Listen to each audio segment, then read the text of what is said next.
Tonight, the Chokeslam Wrestling Report will have an AEW Revolution Preview. We're going to go through all the 7 matches that are scheduled for tomorrow night in Chicago. It's going to be a great pay-per-view. All the matches look great. And on paper, it looks great.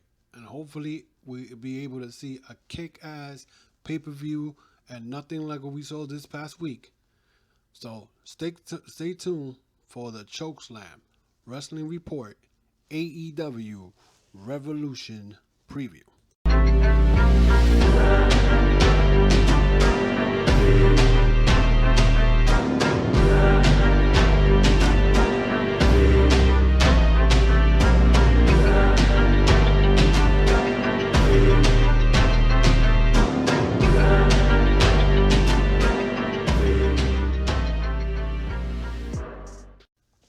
Welcome back, guys. This is the Ultimate One coming to you live from New York City, giving you another Chokeslam Wrestling Report podcast. I want to thank those who have subscribed to my channel, who has pretty much gave me a thumbs up, who has subscribed, who had notified, their bells so they could get new uploads here every week. So we're gonna start with the AEW preview of Revolution. AEW Revolution that's going to be on tomorrow night. Starting, I think that's the pre-show starts around 7 o'clock. So it's going to have 7 matches. It'll most likely be probably a 5-hour show, but this is going to be a great pay-per-view. On paper, it looks great. Nobody can complain about it. What the matches that they're going to be. They had from January or December 18 all the way to now to pretty much built on this pay-per-view, and everything has come together, guys. So for all you AEW fans, you will not be disappointed tomorrow night. I am sure they will not be disappointed. So I'm going to give you my feedback, my opinions, and what I think is going to happen on some of the matches, and you might be mind blown for some of the things I have said. But then again, I've been saying it for the last couple of weeks of stuff that I think is going to happen in this pay-per-view. For one, the first match which wasn't really built, but they just put it on last week, is Pac versus Orange Cassidy. Now, a lot of people saying, Pac is gonna probably kill him because Pac is very intense, whatever. But most of us has never watched Orange Cassidy. From what I'm hearing, I never seen him wrestle. I've seen little clips here and there. From what I'm hearing, he's a good wrestler. But this match is not about whether Cassidy is gonna be able to pin Pac. This match is pretty much just to get Orange Cassidy over, and Pac, of course, is probably going to beat the bricks out of him. And and after the match he had this past weekend with Kenny Omega, the 30-minute Iron Man match, which keeps showing me that Pac is no doubt a good professional wrestling, and WWE failed to use him when they had him.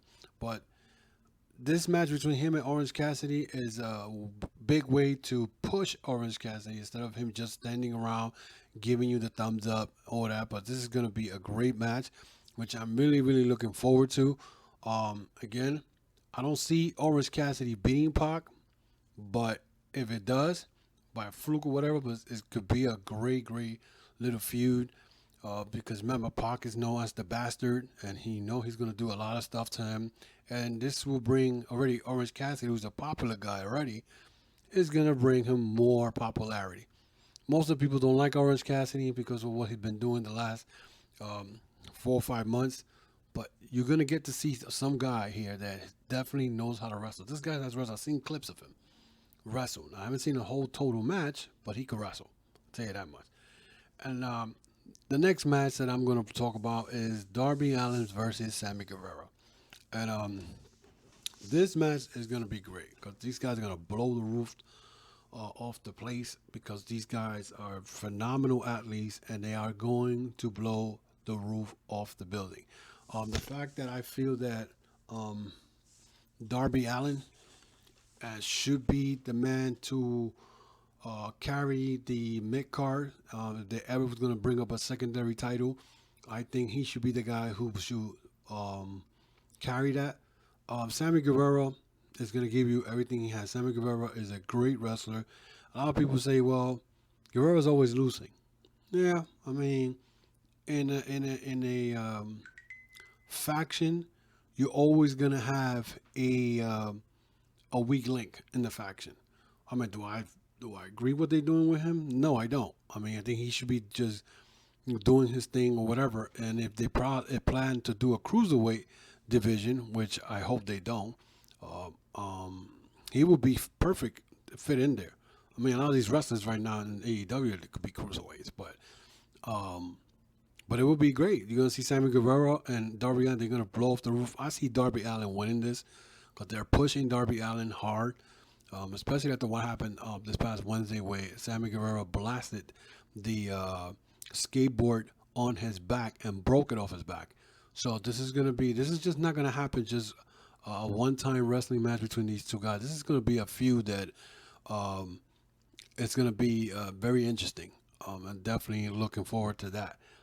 So don't be surprised, guys. This could be a good match. This might steal the show. Never know. And he said he's going to give the coffin drop. So Sammy Guevara may get the coffin drop, or either Sammy Guevara is going to go and do something drastic to push the feud even further.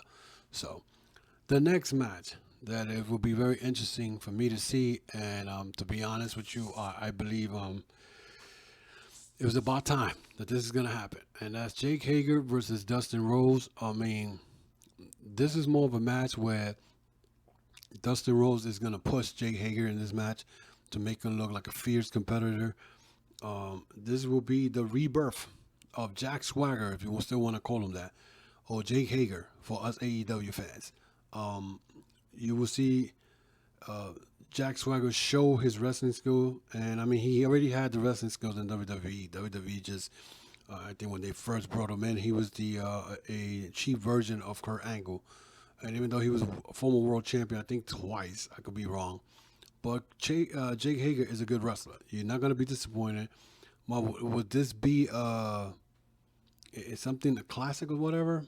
I highly doubt it. These guys are gonna go at it and punch themselves out, and but I see Jake Hager winning. So, not Cody. Dustin Rhodes is gonna put him over. I see that happening. He will put him over and make him like this big juggernaut in the inner circle. So that would be interesting. Then the next match that I will be talking about, which is very interesting, and is that Nyla Rose and Chris Stanlander for the AEW Women's title. These two big women are going to go collide with each other. I feel, and this is what I'm going to talk about right now, that they should have built a storyline behind that. Not just throw this match together because then, whatever happens, happens, but let's be realistic. If Chris Stanlander loses, now what? That loses her momentum. I think they should have done a little bit of a story, like 2 or 3 weeks of it, and maybe push it instead of putting Britt Baker talking nonsense. Those 3 weeks that Britt Baker was flapping her gums, they could have built it for Nyla Rose and Chris Stanlander. You know what I'm saying? So that would have been a better situation. Now, what I think is going to happen in this match, these are two big women going at it. Don't get it wrong, because Nyla Rose is a strong individual, and I know a lot of you guys are going to be, oh yeah, because she used to be a man, but no. I like how Nyla Rose works. She works good, and she protects her opponents. Stanlander's no pushover. Stanlander is a big woman, and she's gonna go. It's gonna be a good match. Just my only worry about that is if Stanlander loses to Nyla Rose, then what? I still see Nyla Rose retaining the belt, and AEW's continues being the AEW Women's Champion, and maybe Hiroki Shida will be the next opponent, but that's here or there. So you know, so it's a very interesting situation when it comes to the women's division. Now, here's a match that I feel is gonna be one that I've been talking about for the longest, and this is what I've been saying for the last couple of weeks on my audio podcast. I've been saying it here. I see Hangman Page turning on Kenny Omega on this match, and the Young Bucks winning the belt for some way somehow. Where we're gonna see Omega get betrayed and lose the tag team titles, and then you're gonna have Omega versus Adam Page. And for you guys who been following the Elite for years, I'm not just talking about AEW, the Elite for years. You guys remember back in 2017, I think, or 18, I think it was 17, where Cody and Kenny were feuding in the Bullet Club. The night that Omega lost the belt to Jay White, the first person that challenged Jay White was Hangman Page. And Omega went and pushed Page and told him back off, give him the belt back. So if that was supposed to be a feud there between them two in Japan, but it never happened, because then what happened was Cody ended up betraying Kenny Omega, and then from there, it was there was a history after that. So Omega and Page never got to wrestle each other. The fact that the Young Bucks call Adam Page a jobber in Ring of Honor was very surprising. The fact that Matt Jackson mentioned that the reason they brought him in to Bullet Club because he was a jobber and he needed help.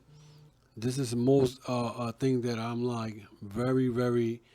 I was surprised they even mentioned Ring of Honor in their show. So it's like they're not like WWE that they won't mention the promotion. They did mention the promotion, and then next thing you know, they decided that to mention it. But it was very interesting to see to see the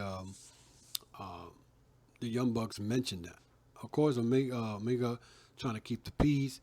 Adam Page, doing the drinking problem, drinking whatever. So my prediction on this is I see the Young Bucks winning the AEW tag title and maybe holding it for a while until the revival comes to AEW, WWE. From WWE, that's what they'll be coming from. So that could happen. But who knows? I still see the Young Bucks winning the title because of Adam Page turning on Kenny Omega. Or we could do the other way. We could do it where Kenny Omega turned on Adam Page. Because remember, the beginning of the year, there was little clues here and there where Kenny Omega looked like he wanted to turn. I think when he lost to Moxley. He lost to Moxley in Full Gear on that hardcore match. He was just acting different. He looked like the old Kenny Omega from Japan. So who knows? Who knows? There's a lot of ifs and buts in there, but it's going to be very interesting to see what happens in that one. Then we have the MJF versus Cody. Let me tell you something about this match. This match, I'm really looking forward to this because, let me put it this way. If you think it's not going to be colored, there's going to be color. There's going to be blood spill, and I believe MJF is going to get busted open by Cody. But with that being said, remember, MJF has, he still has Warlord. Cody has R. Anderson, and R. Anderson right now has me thinking that he is going to turn on Cody. It's going to happen. Here's a little history lesson on this. Cody back I think a couple of months, I think it was the beginning of this month or in January, fought Kip Sabian. And in that match, R. Anderson got himself thrown out of the match because he went inside the ring, started arguing with the referee, and next thing you know, he got thrown out of. And when I saw that, I'm like, this don't make no sense. Why would R. Anderson throw himself out of the freaking match when you're supposed to be in Cody's corner? You're supposed to be his coach. You're supposed to be the difference in case something happens. And him and Cody it doesn't make sense to me. They don't look like a good team. He don't belong there. You could tell Brandy belongs there instead of R. Anderson. And I feel he's gonna be the factor where Cody is gonna lose to MJF. And there's rumors going around that him and Tulip Blanchard are gonna get together, and then they're gonna put Sean Spears, MJF, and Warlord, and they're gonna make some type of faction. So don't be surprised if Warlord and Sean Spears become the two tag team wrestlers that Tully Blanchard is looking for. So there's a lot of possibilities here, a lot of possibilities. But I could see Cody beating the crap out of MJF and Arn Anderson turning on him. And I say it again. Remember when Warlord wrestled Cody? Again, Arn Anderson was by the corner outside and the cage open, and Cody was hanging from the ropes and the cage was open. And MJF said, "Go ahead, hit him like just like you did to his dad." And he was gonna do it, but instead he pushed the door backwards. He hit MJF, and the rest is history. But I could see it happening. I could actually see it happening. He's gonna turn. I don't know. I see it. I feel it. I could be wrong. But this is the fun part about watching these pay-per-views and not knowing. Like, you can't tell what's gonna happen. This is not like another promotion who you pretty much know who's gonna win, and it's like a waste of time watching it. So, and then finally, we're gonna have the Jon Moxley and Chris Jericho AEW World Title match. That I know for a fact is gonna be crazy because these two had wrestled before. They wrestled back in WWE. They even wrestled a hardcore match. I think it was thumbnails that Jericho took in his back. That was the first time he actually took some not nail pins. It got stuck in his body. This is when they wrestled back in WWE. I think I forgot what day. It was a hardcore match. But this past week in AEW Dynamite, Moxley headbutted Chris Jericho and busted him open. I think he required 8 stitches. It was a nasty cut. They had a picture of it online. And but now, when this feud started, I said, well, Moxley's going to win the belt. There's no way Moxley cannot win the belt. But here's the problem, guys. Somebody just pretty much signed a contract with AEW this week, who has had a problem with Jon Moxley. And in case you guys forgot, we're talking about Lance Archer. Lance Archer just signed with AEW, and then to top it off, Lance Archer and Jon Moxley has a history. Back in Wrestle Kingdom in Japan, Moxley beat Archer for the IWGP United States Championship, which he still has to this day. He's still the champion over there in Japan. And that was a hardcore match. So it was counts anywhere. I think it was a lights out match. And Moxley beat Archer. Who is to say that Archer does not show up tomorrow night and causes Moxley the belt? It could happen. It would be perfect. I was add up intrigue and everything, and then you could see Moxley feuding with Archer, which will continue from the little feud back in Japan. And Jericho will retain the belt. But then again, now the question will be, if that is to happen, who's going to be the next challenger to wrestle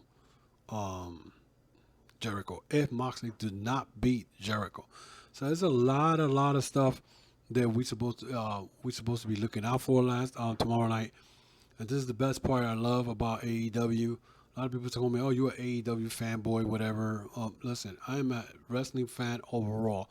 My favorite promotion is New Japan Pro Wrestling. I don't care what anybody. Then AEW, and then maybe MLW. Ring of Honor right after that, and the rest, whatever. But this championship match for you guys is something to look forward to, because now everything's out. Everything was built. Everything is set up. And now we're going to have Revolution, and this is going to be a great pay-per-view. I have a feeling it's going to be a lot of stuff that we're not going to be disappointed at all. In other words, what happened this week, or what happened this past Thursday, it's going to be, because we're sick to our stomach for what happened Thursday, this is going to be the remedy that's going to cure our stomach ache of what we saw yesterday. So AEW, I'm very looking forward to this and cannot wait to watch tomorrow night. And would I do an AEW review here next week? I highly doubt it, but I'll probably give you my inputs, because I'm sure there's going to be a lot of stuff coming out of that, the aftermath of that. That they're going to have the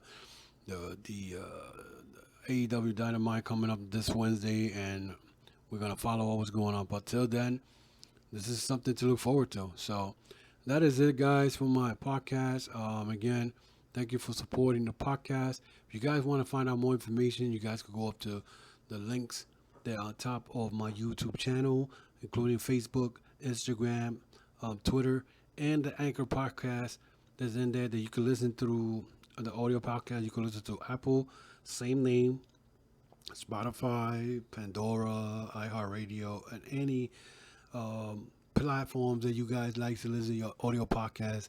I'm available all over the place. So, you guys, thank you very much for supporting me. And the road to 4,000, guys, I need just 300 more views out there for 4,000 views in my channel. I mean, many people probably be like, oh, whatever, ha ha ha, it's only 4,000. But hey, for a guy who started no less than a year, that's good. I mean, again, I support everybody who has clicked the subscribe button, and for those who even watch it, tell a friend, tell them what's going on. I'm here every Saturday or every Friday, whatever, downloading something about wrestling. And I'm not going to sugarcoat nothing. I'm going to keep it real. I'm going to keep it 100. Some of you may not agree, but I'm not here to satisfy the trolls who think they know everything about wrestling. So, um, but I appreciate everything that you guys are doing to support this channel. Continue supporting the channel.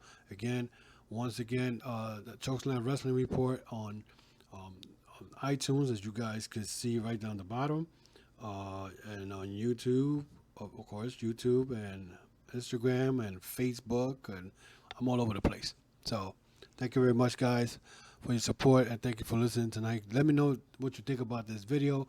Give me a thumbs up. That will help greatly my channel. And subscribe to the channel. Again, hit that notification bell to get all um, my video uploads that I put here every week. Until then, guys, have a good Friday.